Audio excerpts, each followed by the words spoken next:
This past month, I attended the 2026 Las Vegas Housing Outlook Conference, and wow, it was super enlightening. I have so much to share with you, but I just want to tease you with two charts here up on the screen that really paint the picture of the future of housing in Las Vegas. Now, if these charts don't make any sense to you just yet, just wait, I will go into full detail here in our Q1 Las Vegas new build housing update.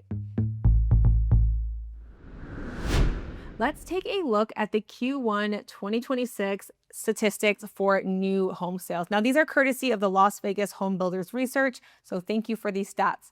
The buyer traffic was down 22% year over year, and it was already slowing down last year at this time, so the fact that it's slowing more is significant. Net sales were also down 19%. Closings were down 25%. And this slowing trend is going to continue because permits are down 20% as well.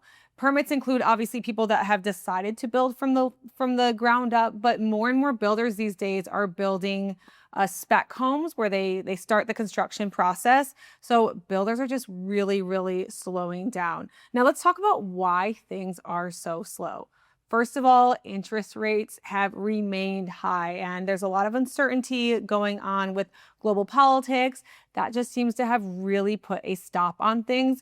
Whereas I think towards the beginning of the year, we were starting to see the Las Vegas real estate market pick up. It's really started to slow down. Now, I will say this, the buyers that are shopping are serious and are converting. If we look back to 2016 numbers, our net sales were about the same, but the traffic was double that of what we're seeing now. So I find that really interesting. I find that the buyers that are shopping are serious. I mean, housing just isn't as affordable right now as it has been in the past. It's hard out there.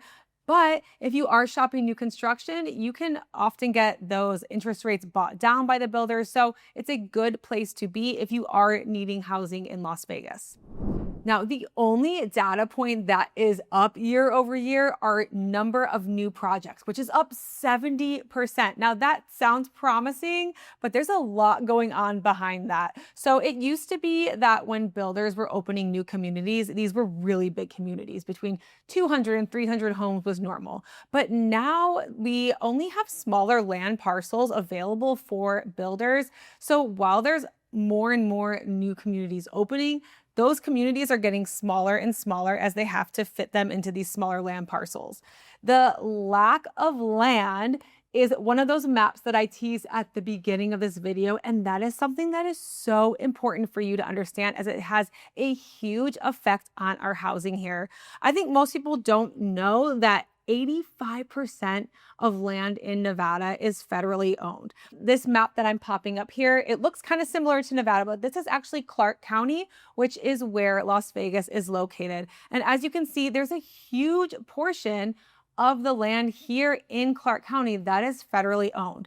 Now, there was an agreement that we had come to with the federal government where they were supposed to be releasing a huge amounts of land to be developed on, but there has been quite a few roadblocks along the way. And in fact, only 41.8 acres sold from the federal government last year. That's the lowest since the Great Recession.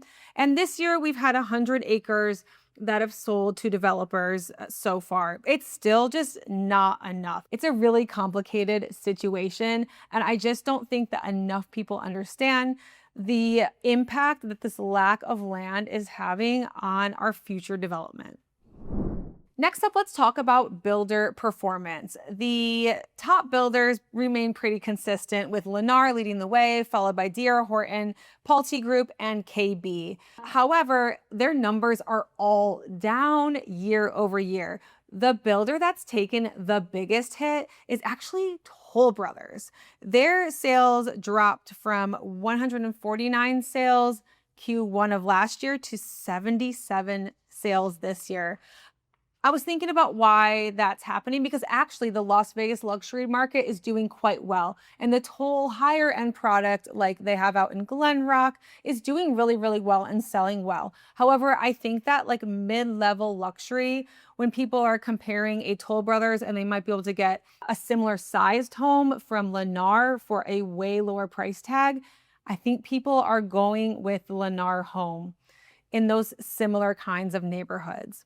Now, the only builders to see an increase in sales this last quarter are Sekisui House, which is Richmond American, Woodside, and Shawwood. They saw a small bump up of 2%, and Century increased by 5%, but every other builder saw their sales drop. Now let's talk about what is actually selling. The best sellers continue to be attached homes, those townhomes and condos, and that's reflected in the top selling communities. Also, by the way, 55 plus is still a very good seller. So the number one is Sun City Mesquite. Number two is defying what I just told you. That is Brantley by Pulte, which is a new development out in Summerlin. And while they came out of the door running, they defied all expectations because this is a high price point community, over $1 million. But I will say what Pulte did was offer a ton of incentives. So they have really nice sized homes for Summerlin. You know, they're an established builder. They have some view lots, but what they really did versus what the other builders did was throw a lot of money into those incentives. And look, it translated into sales. The rest of our top selling communities will fall into mostly those townhome projects. So Heartland Trail is a D.R. Horton townhome community.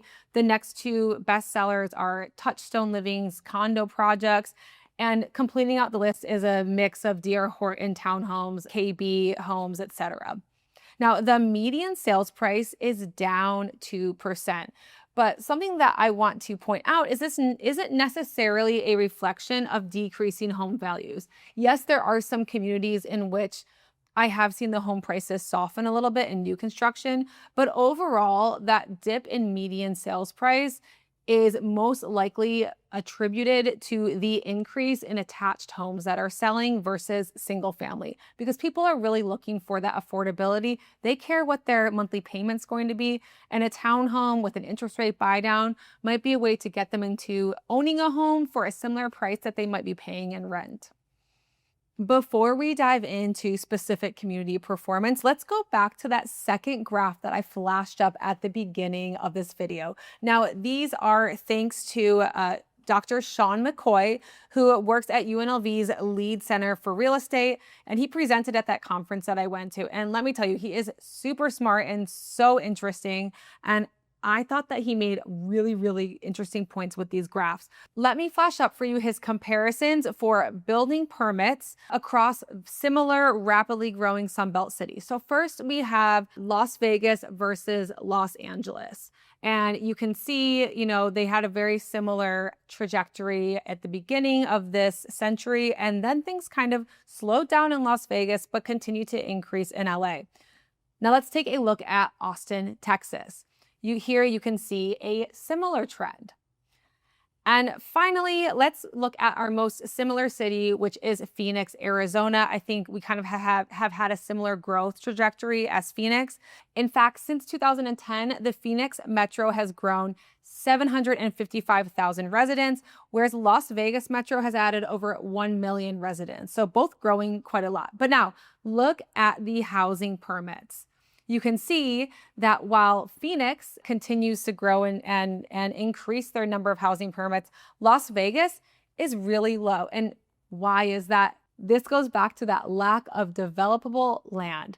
We do not have the land to build on, and we are heading into a really big shortage for both residential and actually commercial too, unless things change. So if you're a homeowner, even despite this slow market with things declining, the lack of inventory and new construction that we have starting is going to help bolster the market.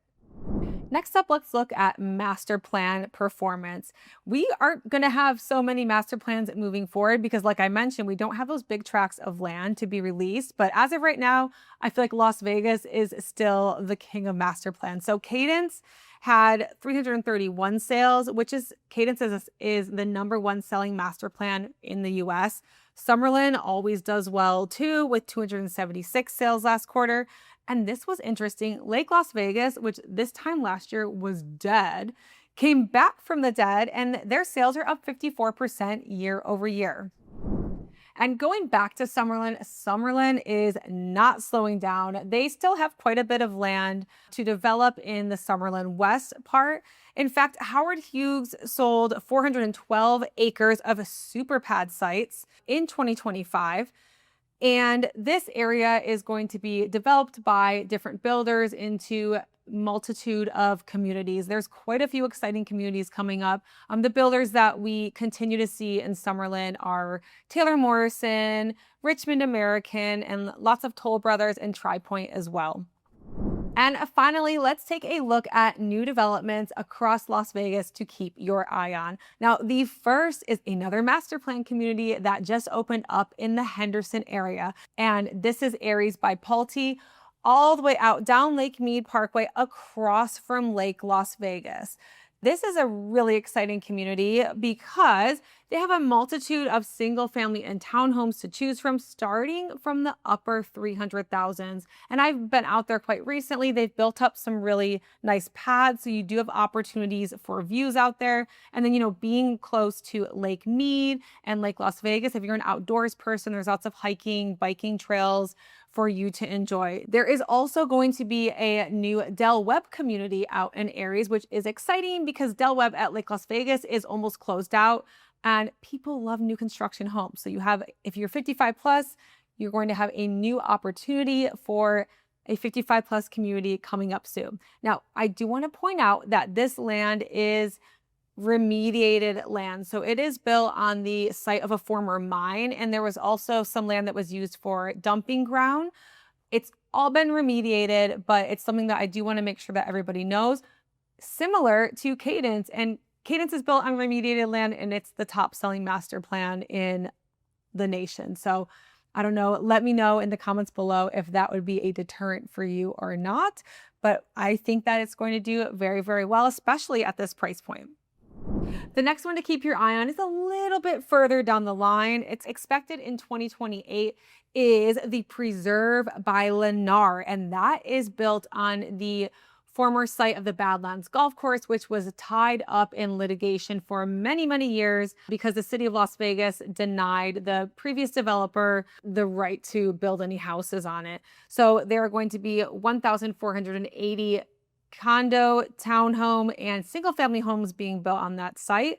But very exciting because there's not much in that part of town right now. That's part of Summerlin's pretty much built out. So super exciting to see that come together. This next one is not a new construction community, but it is a big boon to those of you living out in the Inspirada area, the West Henderson area. Sandstone Companies, which is a big commercial developer here in Las Vegas, has announced a new project of 24-acre mixed-use project. So they're going to have a mix of retail, including Sprouts, which is super exciting because out there right now, they only have Albertsons. If you don't want Albertsons, you have to drive quite far. So I'm excited to hear that they're getting Sprouts. They'll have different other various retail, and also they're adding 600 apartment units. And you probably already all know this, but of course the Stations Casino is underway there too, which will also have additional shopping and dining. So really big boon and really exciting for the residents that live out that way because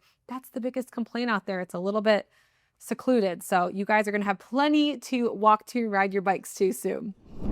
My biggest tip to you right now, if you are shopping new construction, and especially if you're financing, is to make sure that you focus on those quick move homes because that is where you can get the best deal. The sooner it's going to be ready, the better deal that we can get for you. And if you are thinking about buying new construction in Las Vegas, I am your Las Vegas new build expert. I do this all day, every day. I love new builds. So let's jump on a free consultation and find out what I can do for you and any questions that I can answer. With that, you can find all of my contact information at thethomasgrouplv.com, and I look forward to hearing from you soon.